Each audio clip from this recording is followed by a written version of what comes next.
وبالمناسبه انت داخل تقفل الامتحانات، انت داخل تقفل مش داخل تجمع اكبر قدر ممكن. انا بقول لك ان انت داخل تقفل. ايوه مثلا ماده العربي والله ماده تقفيل، انت عملت اللي عليك ولا يكلف الله نفسا الا وسعها. يا ابني ده قران، ده قران، انت متخيل؟ ده قران، لا يكلف الله نفسا الا وسعها وليس للانسان الا ما سعى وان سعيه سوف يرى. انت بتشكك في ايه؟ ده قران يا ابني. بسم الله الرحمن الرحيم. سبحانك اللهم خير معلم علمت بالقلم القرون الاولى اخرجت هذا العقل من ظلماته وهديته النور المبين المستبين. بص انا حاولت اعمل فيديو قصير اتكلم فيه عن اهم النقاط اللي تخلي بالك منها في فتره امتحانات الثانويه، بس ما عرفتش. حسيت ان في كلام كتير عايز يتقال، فهحاول على قد ما اقدر اخلي الفيديو قصير وفي نفس الوقت مش ممل. فما تنساش اللايك الجميل والاشتراك، ويلا بينا نبدا الفيديو. بسم الله.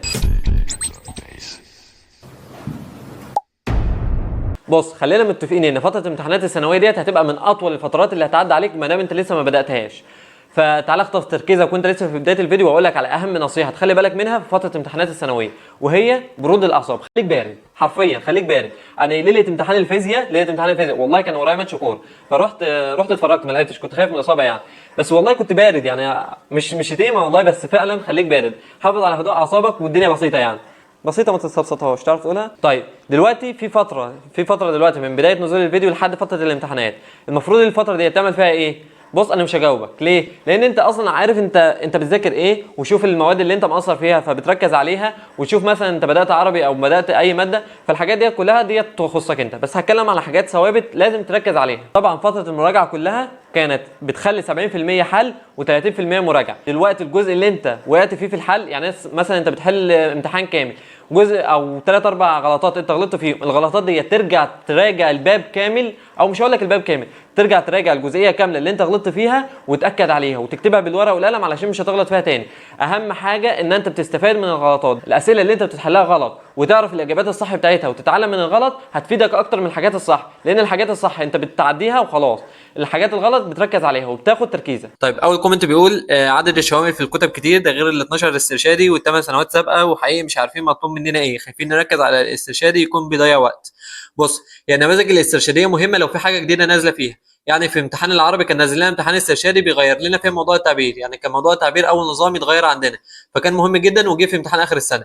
فالامتحانات الاسترشاديه لو مش عايز تضيع وقت فيها حاول تتفرج على فيديوهات محلول ليها، يعني ما تحلهاش انت بمجهودك. بالنسبه للسنوات امتحانات السنين السابقه هي ملهاش علاقه قوي بامتحانات اخر السنه، ولكن انت بس بتتدرب على دماغ اللي بيحط الامتحانات، وبرضه بتشوف مستويات الناس اللي قبلك، فمهمه جدا ان انت تحلها.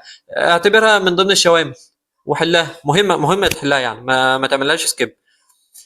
وفي نفس الوقت مش عارفين ايه المعدل الكويس للشوامل اللي المفروض تتحل، على قد ما تقدر تحل، بس برضو ما تخليش الحل يطغى على الاجزاء اللي انت مقصر فيها. يعني انت مثلا لو مقصر في جزء مثلا في باب في الفيزياء، ما تسيبش الجزء دوت من غير ما تذاكره وتروح تحل شوامل. هو انت تحل شوامل كتير جدا وفي نفس الوقت تراجع. تمام، يا رب تكون الرساله وصلت بس. طيب في حد بيقول نحل الشوامل اللي في اخر الملخص ولا نركز على النماذج الاسترشاديه؟ نفس السؤال. طيب بقول لك ونذاكر ازاي مراجعات ليله الامتحان، هل نراجع من منهج تاني شرح ولا نحل على طول؟ تقريبا انا قلتها برضو في الامتحان، ولكن انا بقول لك انت دلوقتي الجزء انت بتحل الامتحانات وفي نفس الوقت الجزء اللي انت تغلط فيه تراجع عليه، يعني انت ماشي حل ومراجعه مع بعض، الاثنين لا غنى عنهم، الاثنين لازم تمشوا بالتوافق مع بعض. يعني كمل الفيديو برضو هتلاقي قلت الكلام ده كتير. وبالمناسبه انت داخل تقفل الامتحانات، انت داخل تقفل مش داخل تجمع اكبر قدر ممكن. انا بقول لك ان انت داخل تقفل. ايوه مثلا ماده العربي والله ماده تقفيل، انا على ما اعتقد ان انا نقصت فيها 3 4 درجات، 3 درجات والله غلط فيهم في التعبير، مش في الادب ولا النصوص ولا البلاغه، غلطت فيهم في التعبير. ليه غلطت فيهم في التعبير؟ لان ما حلتش ولا موضوع تعبير قبل ما اخش الامتحان، قصرت في التعبير، فربنا عاقبني ان انا غلطت في التعبير. فبقول لك ان ماده العربي ماده تقفيل، ماده الانجليزي ماده تقفيل، كل المواد ماده تقفيل ما عدا الاحياء عامه يعني. بس والله بص هقول لك ماده تقفيل، انت داخل تقفل، انت مش داخل مثلا تجمع درجات تنجح وخلاص، انت داخل تقفل علشان ربنا يكرمك بالكليه اللي نفسك فيها واللي ليك الخير فيها. فانا الفتره ديت لحد فتره الامتحانات، الفتره دي بتاعتك اتصرف فيها زي ما انت عايز وانت اضرب مصلحتك. تعالى دلوقتي نتكلم في فتره الامتحانات. دلوقتي انت مسكت ماده العربي مثلا، انت دلوقتي قاعد في لجنه امتحان العربي، فتعالى اقول لك على اهم المواقف اللي تخلي بالك منها واللي انا وقعت فيها. وعلى ما اعتقد لحد دلوقتي انا مصر على رايي بالترتيب اللي هقول لك عليه دلوقتي تحل فيه العربي. اول حاجه تبدا بالنحو وتخلص النحو كامل، بعد كده القراءه، بعد كده النصوص، بعد كده التعبير. ان شاء الله ده الترتيب الصح اللي المفروض تبدا بيه. وبرده نصيحه، ما تجيش في امتحان العربي او في اي امتحان عامه تقول لي انا هقرا الامتحان كله واخد لمحه عنه وابدا احل. لا، انت تخش الامتحان تقرا تقرا الدعاء بتاعك قبل الامتحان، وبعد كده تبدا كل سؤال تقابله تحله، والسؤال اللي يقف قصادك زي ما كل الناس بتقول السؤال اللي يقف قصادك عديه. بس ما تضيعش اول 5-10 دقائق، لان دول بيكونوا تركيزك كلهم فيه، ما تضيعهمش في ان انت تقرا الامتحان كله. افرض جاي 3 4 5 6 اسئله انت مش عارفهم، الامتحان كله ضاع منك. فاول سؤال يقابلك تحله، ابدا نحو، بعد كده قراءه، بعد كده نصوص، بعد كده تعبير. والنصوص ديت بتبقى اللي هي فيها الادب والبلاغه والحاجات ديت. الترتيب ده مهم والله. طيب دلوقتي انت خلصت النحو، والنحو محتاج تركيز ومحتاج مراجعه. هقول لك القراءه ممكن ما تحتاجش مراجعه، لانك اصلا مش هتلاقي وقت ان انت تراجع في القراءه ولا هتراجع في النصوص. بس النحو لازم تراجعه، لان النحو خداع. لان انا مثلا غلطت حوالي 5 غلطات في النحو، لولا ان انا رجعت ما كنتش عدلتهم. خلي بالك النحو محتاج تركيز ومحتاج ثقه عاليه في التركيز. يعني محتاج تركيز ومحتاج ثقه في التركيز. افهمها انت زي ما تفهمها بقى. القراءه، بص القراءه دي بتعتمد على سرعه القرايه والاستوعاب بتاعت القطعه. انت بتاخد القطعه، مثلا قطعه القراءه ديت انا مش هديك رينج معين في الوقت اللي المفروض تقرا فيه، بس على قد ما تقدر تجري في القرايه وانت بتقرا بقلم رصاص، تحدد على المناطق اللي انت حاسس او اللي انت اتدربت، لانك كده اتدربت على 50-60 قطعه قبل كده في طول فتره الدراسه، فانت كده عارف مواضع الاسئله بتيجي فين. فالسؤال او الموضوع اللي انت حاسس ان السؤال هيجي فيه حاول تركز فيه، وانت كده بتجري. ما توقفش قرايه تقول القطعه ديت انا مش مستوعبها، هترجع تقراها تاني. اقرا القطعه كامله واقرا الاسئله، وممكن ديت على حسب راحتك انت تقرا الاسئله قبل ما تقرا قطعه القراءه. بس قطعه القراءه اهم عامل فيها سرعه القرايه. انت كده متدرب فبتقرا بسرعه. وعايز اقول لك حاجه، الناس اللي بتحب القراءه او دي ما لهاش علاقه بالفيديو، بس الناس اللي هاويه في القراءه ما شاء الله عليهم. انا قاعد بقعد ممكن اخلص كتاب 300 صفحه في قاعده واحده 2-3 ساعات. فحاول تنجز نفسك كده في القراءه وتحل بسرعه. وخلي بالك برضو يعني ما تشتتش نفسك. انت قاعد في اللجنه ما تشتتش نفسك. انت قاعد في اللجنه انت قاعد في اللجنه مش تشتت نفسك. تمام ماشي. التعبير، حاول. الغلطه اللي انا غلطت فيها ان انا ما حليتش تعبير قبل الامتحان. حاول تحل لك 2-3 مواضيع تعبير وخلاص. انا حاسس ان انا خدت وقت اكتر من وقت في العربي. انقل بقى العربي، ولو تفتكر النصيحه اللي انا قلت لك في الاول خليك بارد، فانقل بقى العربي زي ما قلت لك ماده تقفيل. انت مش داخل تجمع اكبر قدر، انت داخل تقفل الماده. الانجليزي برضو من المواد اللي انت المفروض تهتم بيها بترتيب الاسئله في الحل. يعني بتحل القطعه، بتختار لك قطعه واحده الاول، وبعد كده بعد القطعه ديت تهدى اعصابك، لان القطعه بتبقى تقيله شويه، تهدى اعصابك باللي تشوز، تحل اللي تشوز كلهم، بعد كده ترجع للقطعه تاني. فتحل القطعه الاولى، بعد كده اللي تشوز، بعد كده القطعه الثانيه، بعد كده اسئله المقالي. ديت على حسب الامتحان بتاعتي او مش عارف.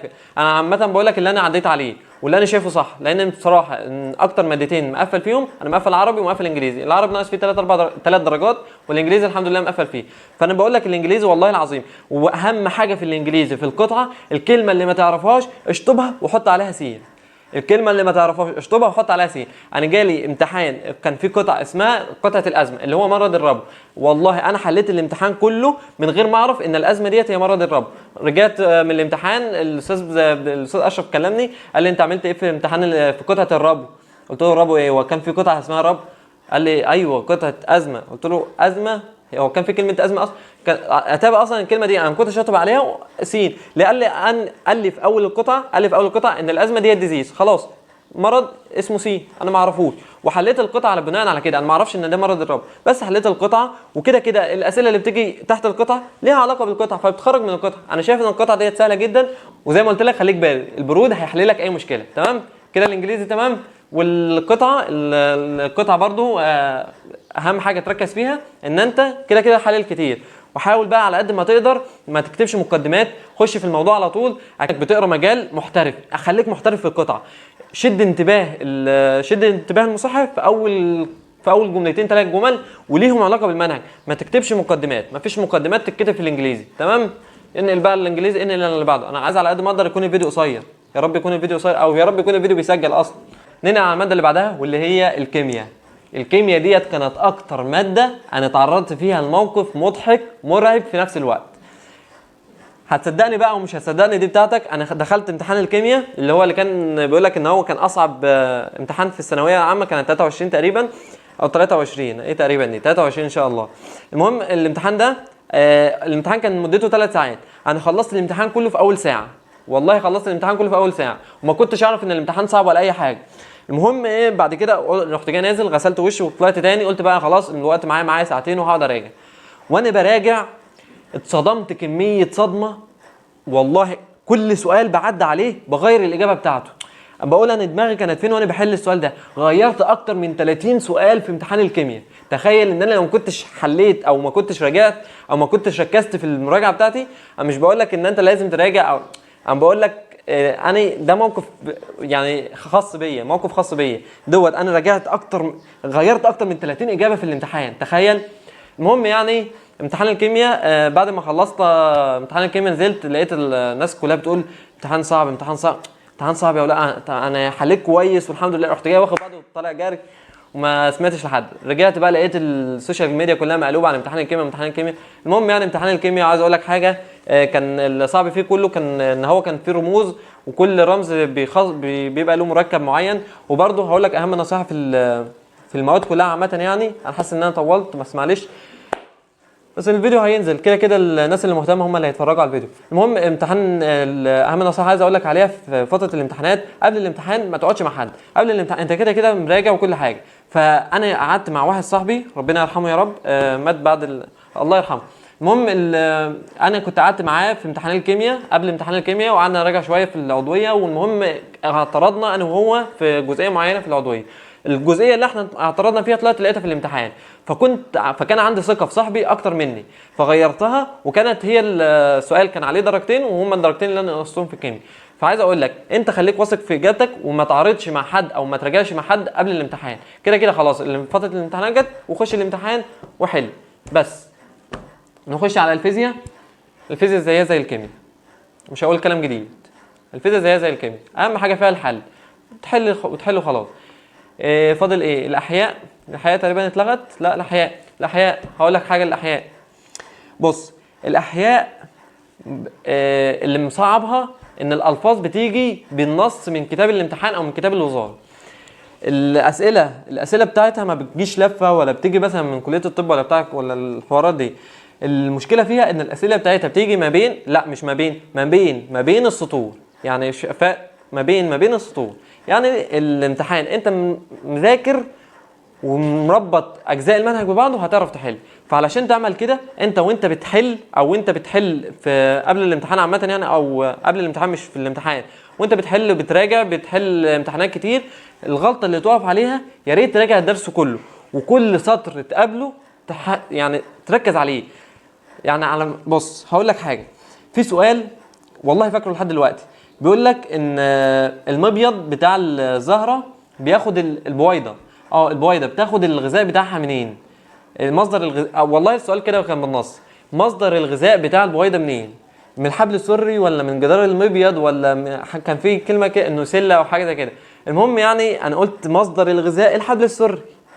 طب اتابع في الامتحان مكتوب ان الحبل السري بيوصل جدار المبيض بالبويضه. فمصدر والحبل السري دوت ما هو الا ممر انا معلش بتلخبط كتير، ممر توصيل ما بين جدار المبيض والبويضه. فتخيل ان انا اصلا عرفت المعلومه ديت بعد الامتحان ان جدار المبيض هو مصدر الغذاء. فانا من الاخر يعني انا عايز اقول لك ان انت اهم حاجه تركز فيها الالفاظ بتاعه الكتاب، الفاظ الكتاب. وانا على ما اعتقد ان الاحياء محتاجه مراجعه اكتر من حل، لان الحل معظم الاسئله كلها مشابهه زي بعضها، وانت كده كده مش هتركز لك على المناطق اللي انت المفروض تركز عليها. وانت بتراجع انت كده كده بتحل، ما بستثنيش الحل، انت كده كده بتراجع. فالحل في المراجعه لازم تهتم بكل جزئيه معينه. وتقريبا بقى انت عندك الفرنساوي والجيولوجيا اتلغت فمش هتكلم عليهم. انا حاسس ان انا طولت جامد، بس يعتبر ديت كانت اهم المواقف البارزه. كده كده في حاجات كتير المفروض اصلا تتقال، واعتقد ان انت سمعتها، ولو قلت النصايح اكتر من كده هبقى بضرك. فيا ريت تقفل الفيديو وتقوم تذاكر، ما تنساش اللايك والاشتراك، تمام؟ وان شاء الله بعد الفيديو او ان شاء الله هرد على كل الاسئله اللي بتجي لي في الفيديو ده. ان شاء الله كل الاسئله هرد عليها في الفيديو، وربنا يوفقكم يا رب ان شاء الله. وعايز اقول لك حاجه، انا الحمد لله جبت مجموع عالي. صحابي جابوا مجموع قليل، والله العظيم صحابي اللي جابوا مجموع اقل مني والله العظيم فرحانين اكتر مني ومبسوطين اكتر مني. فما تشغلش بالك بالدرجه وما تشغلش بالك باي حاجه، كده كده انت عملت اللي عليك ولا يكلف الله نفسا الا وسعها. يا ابني ده قران، ده قران، انت متخيل؟ ده قران، لا يكلف الله نفسا الا وسعها وليس للانسان الا ما سعى وان سعيه سوف يرى. انت بتشكك في ايه؟ ده قران يا ابني. ايه ما تشغلش بالك. واهم نصيحه قلت لك عليها ايه؟ خليك بارد، خليك بارد. انا ليله امتحان الفيزياء كان عليا ماتش كوره ورحت واتفرجت، بس كنت خايف من الاصابه، بس رحت ليله امتحان الفيزياء كنت رايح العب كوره. فخليك بارد. سلام. انا ببص هنا ليه؟ سلام. وحد بيقول لنا فهل ده بجد؟ لان مثلا لو قارنا بين مندليف والامتحان في الكيمياء، بيقولوا ان كتب الامتحان نحل شويه. بص، كتب الامتحان ديت لا غنى عنها لانها متوثقه من كتاب الوزاره، فديت لازم فيها، يعني لازم تتحل فيها كتير. طيب. حد بيقول الامتحان الكيمياء عشان يا لهوي يا لهوي على امتحان الكيمياء ده، يا نهاري ما شاء الله. والله انا ما هتكلم.